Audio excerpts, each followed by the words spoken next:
Okay, my investigation is called The Sociolinguistic Situation of the Creole Language in San Andres Island, San Luis Case Study by Dejanira Cindy Moya Chavez. Okay, before I start talking about the investigation, I think it's very important that we took a look a little bit into the history of San Andres so that we can know where the sociolinguistic foundations of this island come from. Okay.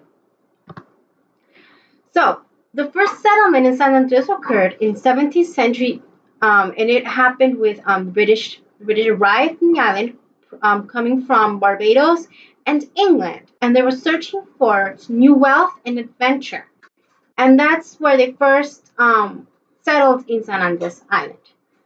Afterwards, around 18th century, the Spanish arrived in the island and decided to conquer it and form a small settlement in San Andres.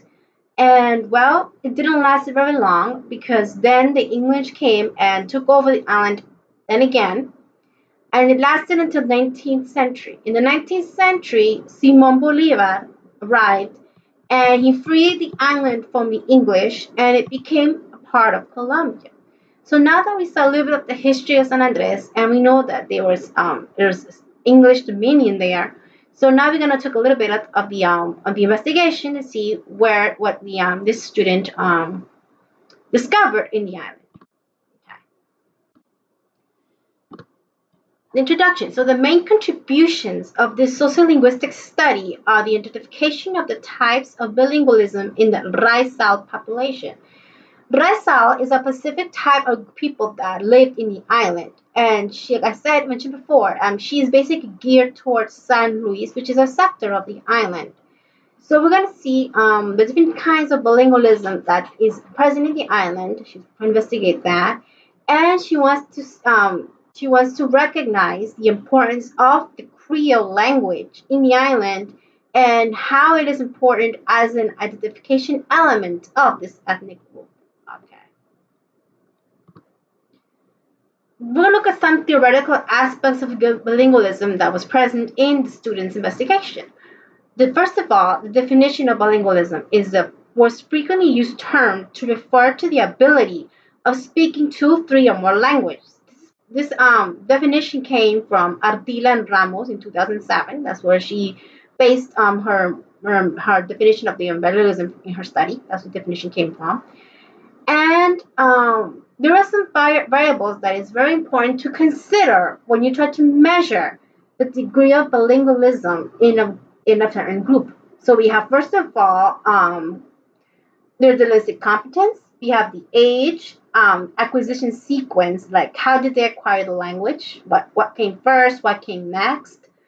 How is the language acquisition done? The language of schooling. What's the language that they use when they go to school? The context of the two languages, where each language comes from, the patterns of use, how each of these languages are used in the context of this being investigated, and what are the personal and social attitudes towards each language. So she based on these variables to do her investigation, and we were going to see further on how each of these variables come into play in her investigation. Okay, now in her project, she discovered different kinds of bilingualism, which I will just explain briefly with each of them and what they are. First of all, we have the balanced bilingualism, which is the competence of the two languages. How do these languages are used? How common are they used? And how much do they know of the different types of languages? Dominant bilingualism. That is basically they speak two or more languages, and there's only one language that is mostly used, and they know it more. Like they have more dominance towards the language, and they know it more. They speak it more often, and they use it better. The passive bilingualism, which is when a person can understand more than one languages, but can only speak one language. In example, well, in people who in Colombia who speak Spanish and understand English, but they don't speak it very well. That's known as passive bilingualism. Okay. The substrate bilingualism. This happens when, in the process of learning a second language, the first language starts losing its importance and its dominance, and this person starts using it less often, so the language becomes less important and you don't dominate it as much as before. Additive bilingualism is just quite the opposite. Learning another language doesn't affect how much you know of the first language. Okay. All right. So let's look at the next. Now we have some researches that she used in her project, which are considered as theoretical frameworks of her investigation, and how her project compares and to these other former investigations. So the first one is called Monograph by Connie Davis. This was done in 2011, and this investigation it looked to analyze the Creole language in San Andresana, or from San Andres, and its relationship with Spanish and English. And basically, that's the same thing that she's basically doing. With differences that she's doing it only based in San Luis. And she basically Davis concluded in her investigation that the large part of the community speaks the native language, which is English, and maintains a linguistic loyalty towards Creole. So this also being used, Creole also, despite its inequality between relation to Spanish. So we could see that Creole is used a lot more often than Spanish, but it still remains loyal to Spanish. And Moya, she argues that her study contributes to this complexity since it describes the sociolinguistic condition of the traditional sector of San Andres. So see, like I mentioned before, she compares it because she's also doing something similar, except she is basing her study only on San Luis. In Valencia, in 2010, asked about the elements that build the identity of the island that go beyond what can be defined as cultural manifestations of the population. So he's now investigating, this particular person is investigating what constitutes the culture of San Andres, what elements are present in the culture. And he concluded that the Raizal, which is the ethnic group of the island, that has been constructed based on values related to English and African inheritance. So the elements of the culture itself come from the English dominance that was present in the island, like I mentioned in the history of it, 17th century, and African. Because you can see most of the people have African inheritance. They were African people there, and you can see that there. We see that on some of them have color, have dark skins, and they have some specific culture from Africans. Okay, and those two who seek inclusion and intercultural coexistence in the archipelago. So you can see were able to investigate what elements are present in the culture, like what was the inheritance of the culture itself. And Moja compares that she contributes the same discussion about the identity in relation to the language and its use. So she's basically saying that complements it because she's doing the same thing. She's also present in San Luis, and she's investigating where the culture comes from, what is its inheritance, what cultures were present within the culture that give it its identity. Okay. Another investigation is Silvia Flores in 2006. She was interested in establishing the differences between the islands of San Andres and Providencia, relating to linguistic and variable attitudes of age, gender, and ethnicity. So Flores, she took those elements that I mentioned earlier that is important to defining types of bilingualism present in a context, and she's using it to compare two sectors of San Andres. You know that San Andres archipelago, which means there's many islands in it. So we know that there's three major islands: San Andres, Providencia, and Santa Catalina. She's basically comparing San Andres and Providencia to see how these variables that we mentioned earlier and realistic compared to how they affect how it's related to the cultures of these different islands. And as you know, Moja is valid because it's also characterizing San Luis and trying to find out the same variables present in the island. Okay, then we have an investigation by Andrea Urquijo in 2005, where she demonstrated the presence of the linguistic alternations between Creole and Spanish. So now we're seeing that they're basically investigating the uses of the languages there, the different languages that are present in the island, and how they alternate, how they change. What do they specifically change the languages for? Like what different events in your life where they change from Creole to Spanish and to English? Like she was investigating that, and they concluded that they used some um, Spanish from particular subjects like politics, education, and labor, and they borrowed it and they used it in Creole to be able to communicate with the Spanish population or the Colombians as well.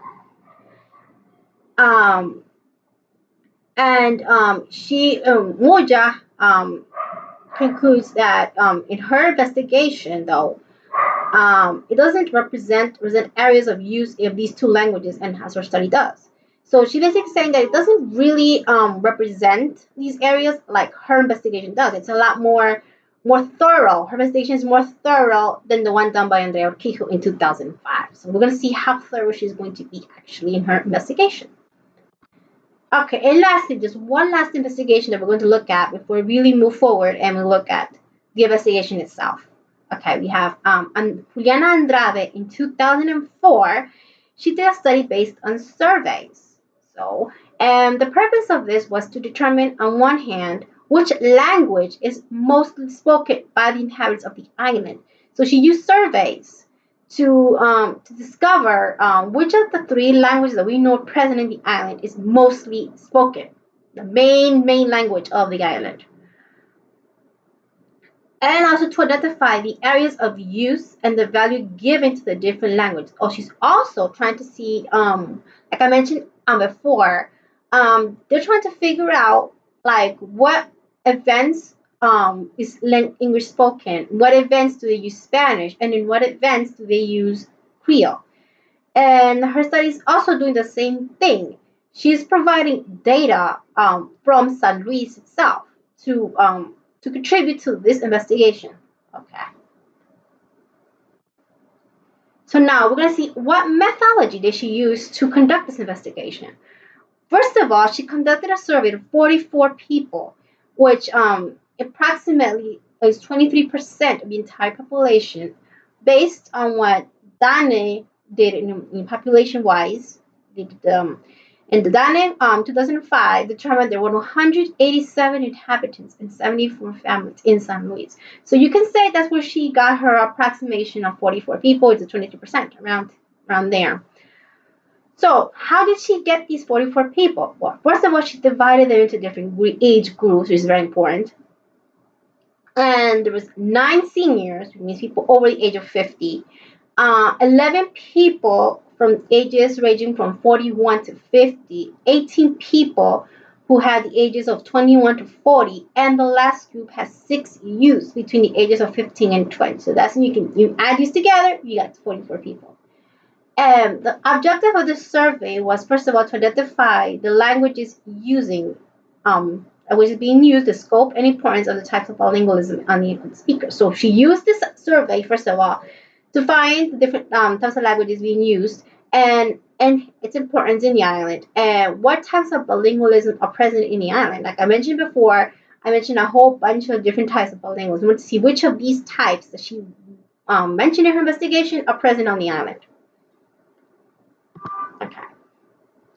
Then another method that she used was recollecting 25 life stories from leaders and important people. So she used the most important people then who are very important in the island to see what their life story is about, and talked about their lives and what they've done. And with this, she wanted to first of all identify the linguistic attitudes, like how do they behave linguistically towards these languages. What was the relationship between language itself and the ethnic identity of the island? As I mentioned before, she did many investigations. She added many investigations about that. Did the same thing. So she wants to basically tried to discover if, in fact, what these investigations arose is true according to what she can get from San Luis. And also, what are the dynamics involved in the transmission of the languages? This is very important because, like I mentioned before, it started as English and then history, and then all of a sudden, these two languages started appearing, and you want to know where they came from. Where did Creole come from, and where did the Spanish start being spoken there? It's impossible it could have been just 18th century because it wasn't, like I mentioned in the history, it didn't last very long, the Spanish dominance, before English came again and took over the islands. So it wasn't enough time for the Spanish to be transmitted in the islands. So she wants to know, how did that happen? Okay. And finally, she did a participant observation done for 6 months on the island. So she was sitting around looking at what other people, what they were doing for 6 months, writing things down, how they acted, how they walked, how they talked, what they did. And this allowed her first to get to know the community. Okay, I'm in San Luis, but I want to know what's San Luis. What's so important about San Luis? What do they do there? What's the deal with the island? And she also wanted to understand how the context of the language is present there. Like, how are these languages present there? Okay. The results, very important. How these results come to be. Well, according to the information she obtained in the survey, only 27% of the children of the Rizal family have done formal studies in English. All right, so that's very little. These kids don't need English education. They know English already. That's what it's basically telling you. They don't need English studies. They already know English. So you can say it's the language 3 of this ethnic group. So we can basically say that these are simultaneous bilinguals. They know the 3 languages at the same time. Since they were little kids, they've been exposed to all 3 languages. It's also described that the population, the results also show that there are passive bilinguals. Like I mentioned, passive bilinguals are those that they need special instruction to gain the second language. They know our first language, and then they develop a second language with the help of formal instruction. That's the other percentages there. So we can say 27% are simultaneous bilingual, and the other 83%, 73% of them actually needed formal instruction because they are passive bilinguals. Okay, and they created the Creole to be able to communicate in Spanish. This is where we can see where this phenomenon known as diglossia came to play. Diglossia, as mentioned, I'm going to mention what it is. It's basically a phenomenon that occurs in the country when there's a specific language being spoken in that area, in that context, and then comes another, either from dominance or they start, tourism and things like that, and they needed to be able to communicate with the other language. In that rush, they have to really be able to speak in that language as fast as they can. They create another language based on their dominant language and then mixing words from the second language. That's where Creole comes. It's a mixture of Spanish and English. That's the language that's present in the island. And what is the importance of Creole? Well, Creole is very important for making friends with the ethnic community. That's why it's a social language. You use that language to get to know other people. English is important for religiously. I mean, they have their church services. I mean, they're Catholic, so you can say you go to church, and the mass there is done in English. And they also read and write in this language. And Spanish is used to integrate with Colombian society. So, for tourism purposes, San Andres is a very touristic island. A lot of people go there for tourism purposes and get to know the island and different things to do there. And in order to be able to communicate with the other Colombians from other areas in Colombian country, they need to speak Spanish. And that's where Spanish comes in to help them communicate with the other Colombians. And this study basically showed the different forms to acquire a second language.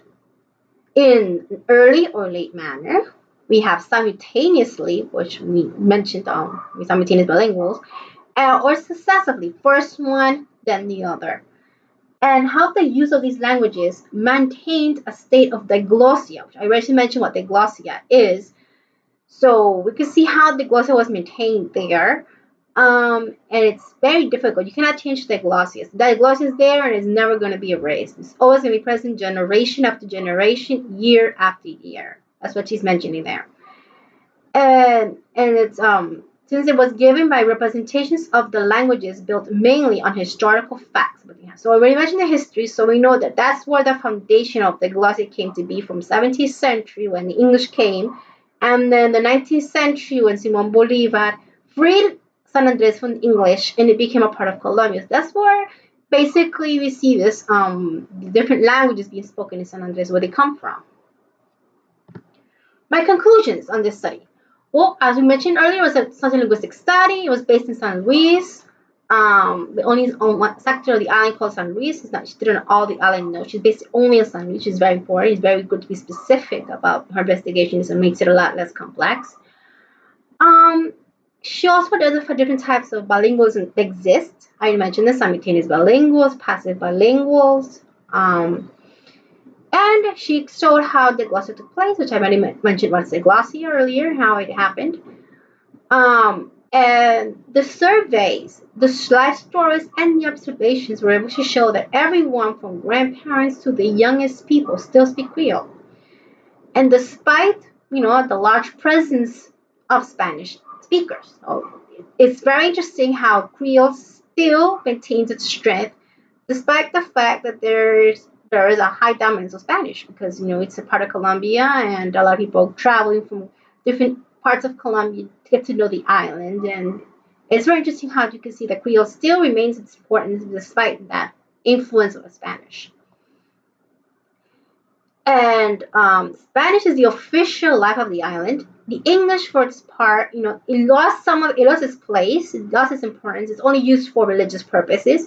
It used to be its main language in the 17th century, and so you can see how one language became dominant, and the other didn't affect it. Spanish didn't affect it. It was called an additive bilingualism. You can see that the Creole didn't change the fact that Spanish is still very spoke. Actually, I'm sorry. Spanish didn't affect the use of Creole, whereas English was affected, which is subtractive bilingualism. So we see where all of these types of bilingualism are present that I mentioned earlier. Okay. Thank you very much, and this was my presentation.